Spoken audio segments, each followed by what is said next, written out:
Loyola Café.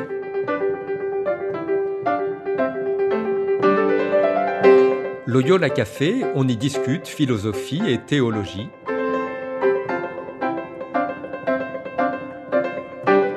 C'est là que chaque semaine, Isabelle et Parnell dialoguent avec un enseignant des facultés Loyola Paris, le temps d'un café.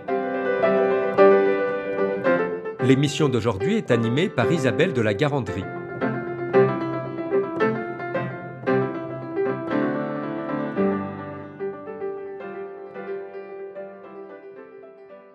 Chères auditrices, chers auditeurs, bonjour, bienvenue dans ce nouvel épisode du Loyola Café.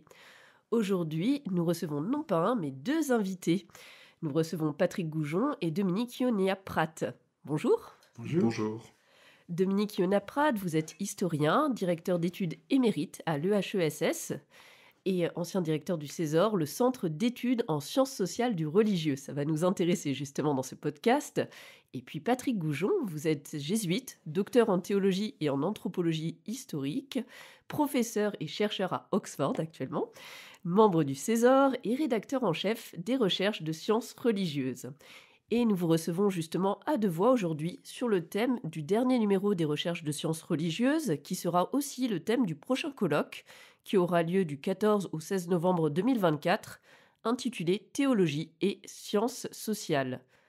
Alors, théologie et sciences sociales, on entend cette conjonction de coordination entre ces deux disciplines, qui pourrait à certains sembler très banale, à d'autres rappeler une histoire qui est loin d'être un long fleuve tranquille, à moins qu'elle n'évoque une forme de confrontation même. Alors pourquoi avoir choisi ce thème et cette formulation associative en particulier ? On a choisi ce thème pour les trois raisons que vous évoquez, c'est-à-dire à la fois ce qui semblerait, je dirais pas banal, mais aller de soi, c'est des relations entre deux champs de disciplines qui ont un objet commun, la religion et en l'occurrence ici le christianisme. C'est aussi une longue histoire de débats, de rencontres et une confrontation. C'est un champ conflictuel, on peut le dire, soit de la part des théologiens, soit de la part des praticiens des sciences sociales ou des sciences humaines. C'est simplement une différence de nom entre le nom anglophone, on va dire, pour sciences sociales, qui en France se disait plus autrefois sciences humaines. Donc j'allais dire, c'est précisément de prendre en compte une relation qui n'est ni conflictuelle en soi, ni évidente en soi. Donc de travailler à partir d'une réflexion épistémologique de fond sur les relations entre ces disciplines, mais aussi à partir d'une série de cas, soit d'auteurs, soit de situations. Oui, alors en ce qui me concerne, le rapport de la théologie ou des théologies aux sciences sociales est né d'abord d'une rencontre comme historien du Moyen-Âge avec évidemment l'incontournable qui est l'institution ecclésiale et du coup tout l'environnement théologique, mais se faisant dans une rencontre disciplinaire qui pose la question de nos origines, qu'on parle de sciences humaines à la française ou qu'on parle de sciences sociales à l'anglaise, au fond, ces disciplines s'enracinent dans quoi ? Et ce qui est proposé dans le cadre du numéro préparatoire et également du colloque, c'est de réfléchir du point de vue des sciences sociales à une sorte de génétique, les ramenant à ce qu'on peut quand même considérer largement en France comme un impensé théologique. Dans quelle mesure est-ce que la sociologie a un arrière-plan ecclésiologique ? Dans quelle mesure est-ce que les catégories d'usage en sciences humaines et sociales ne sont-elles pas liées à un passé très largement chrétien véhiculé par la théologie ? Et en sens inverse, dans quelle mesure est-ce que les théologies ne sont pas des sciences d'acculturation ? C'est-à-dire dans une sorte de jeu de miroir avec les sciences sociales naissantes à partir des années 1800, disons, qui permettent à la théologie de se recharger, de se renouveler dans ses questionnements et aussi dans ses méthodes. On voit donc tout l'intérêt d'une riche tension entre ces deux pôles. Alors, vous avez rappelé quelques mots déjà, mais quelques mots peut-être de cette histoire des grands moments de la relation entre ces deux champs disciplinaires. Ah, je dirais que le premier temps qui me paraît très important, même si théologie est un terme ancien qui nous permet de remonter au moins jusqu'à l'Antiquité pré-chrétienne, le temps évidemment constitutif et intéressant pour nous, c'est le moment universitaire. C'est-à-dire le moment où la théologie est en soi une discipline enseignée, une discipline constitutive d'une réflexion sur, j'allais dire, l'Église, sur tous les domaines de la foi, mais une discipline universitaire supposant de passer par une formation qui en soi montre à quel point le théologien qui passe par la faculté des arts est en lui-même porteur de cette tension entre disciplinaires qui nous intéressent aujourd'hui. Alors ça, c'est un premier temps. On pourrait dire que la théologie ne cesse d'évoluer sur un terrain universitaire, qui est celui des discussions ouvertes. Un second temps très très important serait bien sûr celui du temps de la réforme, ou des différentes réformes. Dans la mesure où la théologie va devenir une discipline en tension dans ses différentes branches, entre confessions, et, j'allais dire, l'espace dans lequel va se réfléchir toute la question des savoirs. Alors avec comme perspective importante pour nous, dans le cadre de ce colloque, le fait que, finalement, qu'il s'agisse de la théologie ou qu'il s'agisse des sciences sociales, il y a tout un problème d'architectonique. L'histoire de la théologie, dans ces différents temps, c'est l'histoire d'une unification au moins idéale des savoirs, et que poursuit tout autant, même si c'est d'abord une pratique d'éclatement qui impressionne, les sciences sociales, lesquelles sont bien sûr agitées par l'unité de l'homme, l'unité du social. Dans quelle mesure est-ce qu'il est possible d'avoir un grand récit qui amène à cette unité, et dans quelle mesure est-ce que l'architectonique théologique peut offrir des enseignements sur la façon de pouvoir justifier un ensemble des savoirs. Moi, je dirais ce qui est vraiment au cœur de cette tension du colloque et du numéro préparatoire est visible à travers toute l'histoire, et dont la revue des RSR est elle-même un fruit, en fait, puisque les RSR naissent en 1910, au moment de ce qu'on a appelé la crise moderniste, c'est-à-dire ce moment qui suit ce que disait Dominique à l'instant, les années 1800, donc on est là au début des années, à la fin du 19e, début du 20e siècle.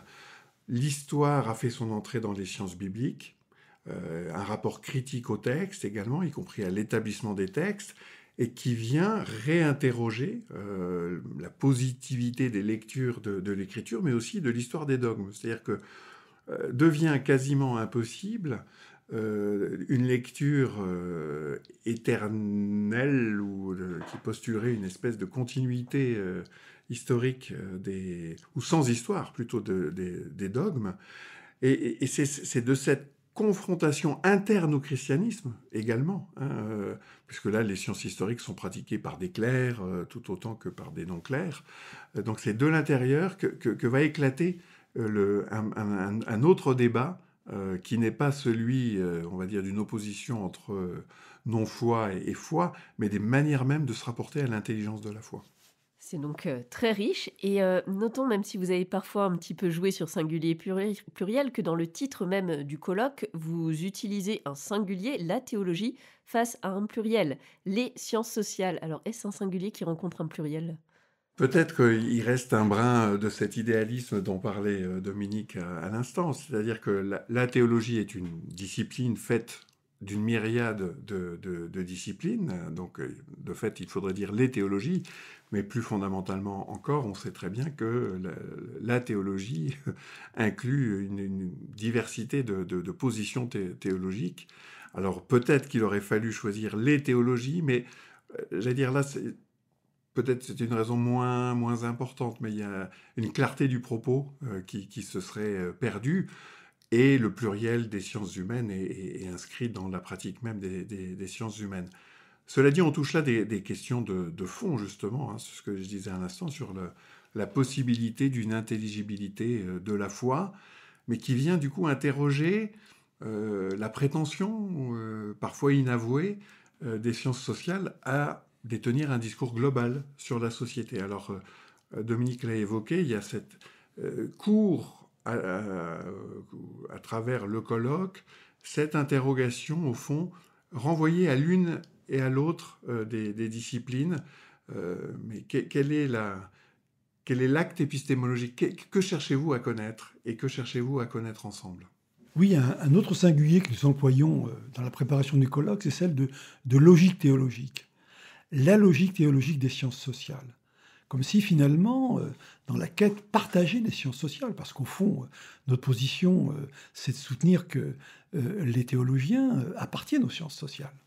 Donc, quelle est cette logique qui court, qui vient du théologique aux sciences sociales?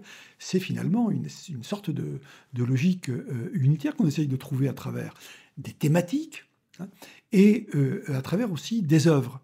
Et je pense que les études qui sont consacrées à deux œuvres phares, l'une très connue de vos auditeurs, qui est celle de Michel de Certeau, c'est qu'au fond un monde des périphéries et des confins, mais précisément pour essayer de se mettre en quête d'une logique d'ensemble, et puis celle d'Edmond Horty, qui est passé de l'exégèse à la philosophie, à l'anthropologie, mais avec une unité de parcours qui est tout à fait frappante, et pour lequel, finalement, la théologie était une science sociale.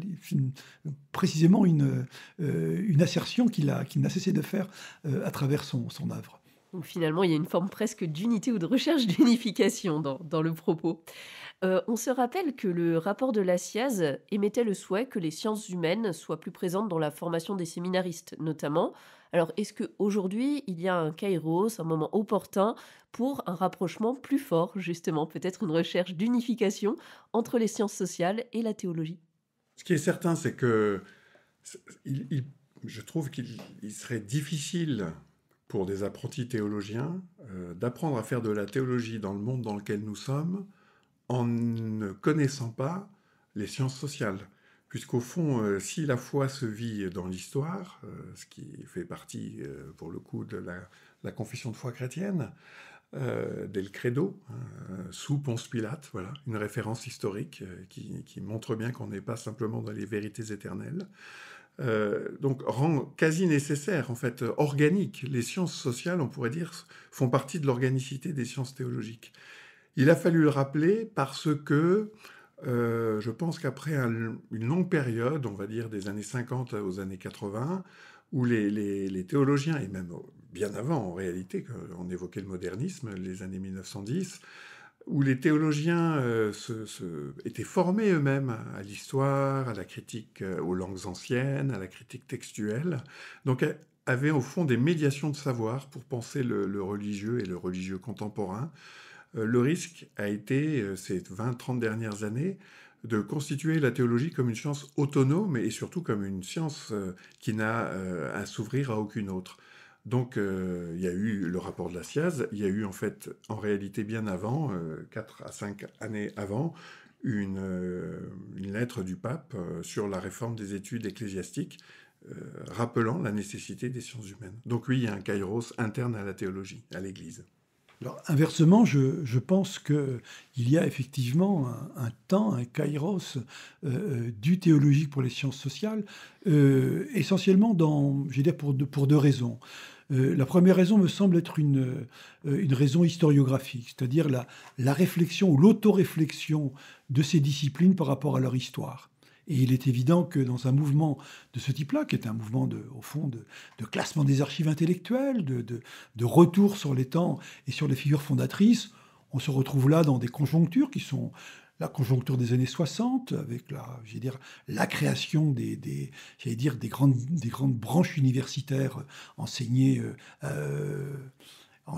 par exemple la sociologie, la licence sociologie date de 60, mais qui, au fond, renvoie à une préhistoire qui a beaucoup à faire avec les disciplines liées à la théologie, sinon la théologie elle-même. Et puis, il me semble qu'il y a une autre actualité, qui est celle du religieux, C'est-à-dire la façon dont les sciences sociales sont traversées par la demande sociale de religieux et le fait qu'il soit possible, quand on est philosophe, anthropologue, de se poser ouvertement la question de la place de Dieu. Hein, je prends à juste titre, j'emprunte ce titre au dernier livre de Bruno Carcenti, La place de Dieu. En fait, ça vient de quelqu'un qui est fort peu théologien et qui se pose la question du religieux dans la vie de la cité. Et c'est le second axe qui est développé au cours du colloque, hein, la théologie et sciences de la cité. Dans quelle mesure est-ce que la cité, les questions qu'elle pose aujourd'hui, en relançant la question du religieux, remettent en selle la dynamique et la pertinence du questionnaire théologique. Donc une grande forme d'actualité.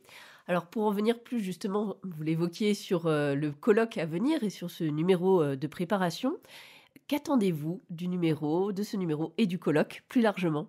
La première chose que des universitaires attendent d'un colloque, c'est la possibilité d'un colloque, c'est-à-dire de parler ensemble, de la conversation, de faire se rencontrer différents théologiens de différentes écoles, avec différents universitaires représentants des sciences sociales. Donc j'allais dire l'événement lui-même comme un événement d'échange, de pensée commune. Je crois que la manière dont on a construit le programme du colloque et le numéro préparatoire, c'était non pas, comme ça peut être le cas parfois dans des colloques, d'une multiplicité d'approches, mais au contraire, de s'interroger, comme l'a dit Dominique, sur la logique théologique des sciences sociales et de le faire à partir de cas concrets, d'exemples, de parcours d'auteurs, et ensuite de revenir à cet acte théologique aujourd'hui. Qu'est-ce que c'est que faire de la théologie et en quoi, et ça sera l'autre partie du colloque, la question religieuse se pose du fait de notre vie sociale aujourd'hui, aussi bien aux théologiens qu'aux penseurs des sciences sociales. Et je dis bien aussi bien aux théologiens, parce que le risque de théologiens, c'est aussi de ne pas voir que la société leur pose la question de Dieu, et qu'elle la pose dans des termes différents que ceux dans lesquels eux la posent. Donc ce dialogue, j'allais dire, moi j'attends comme théologien, qu'il aide aussi les théologiens dans leur acte de pensée, à poser les questions qui conviennent pour aujourd'hui, et non pas simplement, ce qui est toujours le risque de la théologie, de n'être au fond qu'une herméneutique, c'est-à-dire que de passer son temps à interpréter, à expliciter des textes qui seraient ceux de la tradition, et à ne pas entendre les questions qui sont posées, non pas parce que la théologie y aurait des réponses, mais parce que précisément le temps pose des questions à la théologie. Bien, moi je compléterais tout simplement en souhaitant que le colloque aboutisse à une sortie des enfermements et des inhibitions. Hein, rappelons quand même qu'au pays de la séparation de l'Église et de l'État, il y a dans l'université publique une sorte d'interdit non explicité, hein, qui est complètement intériorisé, mais qui fait qu'un certain nombre d'approches sont tabous et que au fond, il ne s'agit pas de lever un tabou pour lui-même, mais il s'agit de bien montrer à quel point, finalement, ce tabou est un empêchement de penser sa propre démarche. Et que, au fond, le but du colloque, c'est de pouvoir penser une unité globale de nos démarches, qui sont que nous faisons tous des sciences de l'homme et de la société. Alors avec ça, j'allais dire, il y a tout un tas de problèmes qui permettent d'aborder les questions de fond, qui sont des questions de foi, de rapport à la transcendance, mais en se dotant des instruments qui donnent une véritable liberté de penser. Alors, des buts ambitieux. Si pour nos auditrices et auditeurs, si on pouvait rappeler justement ces grandes lignes du colloque pour leur donner envie de venir, pourquoi pas? Alors nous retrouvons le jeudi 14 novembre à 14h aux facultés Loyola pour commencer ce colloque, avec un retour sur le numéro préparatoire, hein, donc, qui introduisait à ce colloque, c'est-à-dire à essayer de définir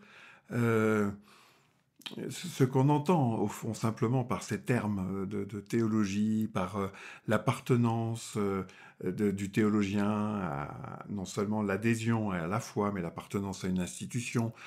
À l'inverse, comment les sciences sociales découpent ces questions du religieux. Donc on va revenir dans une espèce de table ronde sur cette question pour commencer. Et puis ensuite, on entre dans ce qui est plus propre à ce temps du colloque, donc qui n'a pas encore été publié, avec un premier moment autour de cette logique théologique des sciences sociales qu'on a déjà évoquée.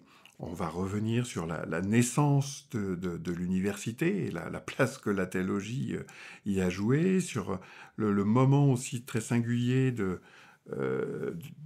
XVIIIe siècle, de la philosophie des Lumières et de la question religieuse. Ce premier groupe, ce premier bloc, si l'on veut, du jeudi 14, se poursuit le lendemain matin, avec toujours cette logique théologique des sciences sociales, avec un très gros ensemble là, qui nous tiendra de 9h à midi et demi, où à la fois on posera cette question de qu'est-ce qu'il y a de commun, au fond, entre l'interrogation théologique et celle des sciences sociales dans notre cité, et ensuite, à travers l'exploration de plusieurs cas, on l'a dit, donc Michel de Certeau, Edmond Ortigue, et puis la manière dont les revues aussi sont des lieux pour interroger la question religieuse et théologique. L'après-midi du vendredi sera consacré à ces théologies et sciences de la cité, comme on l'a déjà dit. Et là, j'allais dire, c'est un peu prendre justement les questions. Je vais donner deux exemples.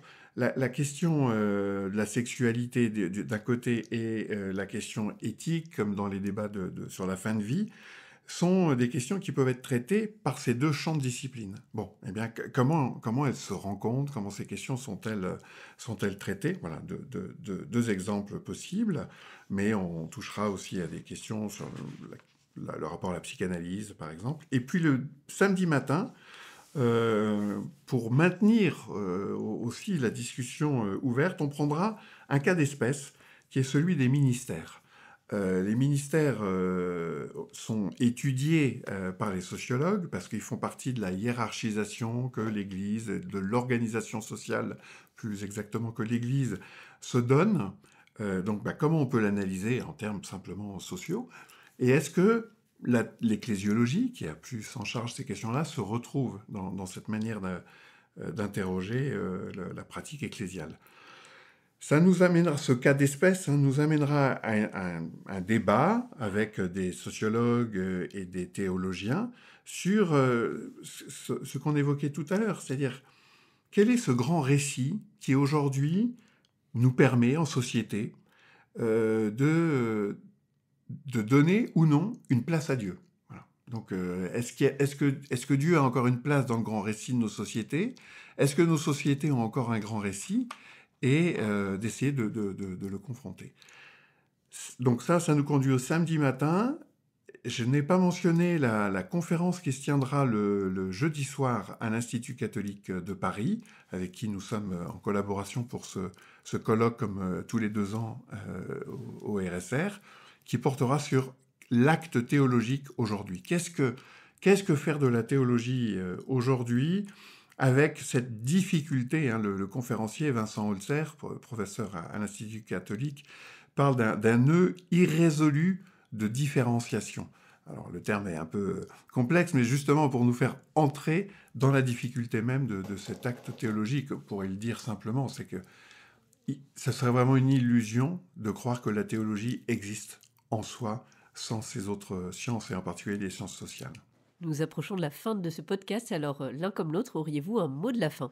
Moi, j'espère qu'il n'y aura pas de fin à cette conversation de la théologie et des sciences sociales. Non, c'est certain. Non, le mot de la fin, ce serait qu'on puisse avoir, après le colloque, de véritables pratiques unifiées, que les échanges soient fluides d'un monde à l'autre, et qu'on ait dépassé nos frontières historiques. Merci beaucoup, Dominique et Patrick, de votre participation. Nous rappelons, chers auditeurs, que le colloque se tiendra du 14 au 16 novembre 2024. Et nous nous retrouverons bientôt pour un nouvel épisode du Loyola Café. À bientôt.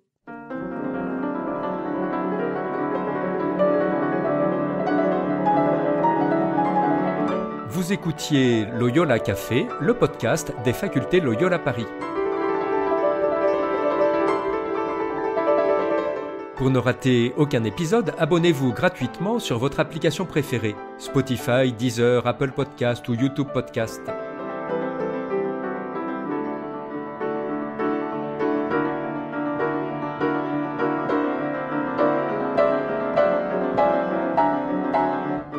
Et sur notre site internet www.loyolaparis.fr, découvrez l'ensemble de nos cours et conférences en philosophie et théologie. À bientôt.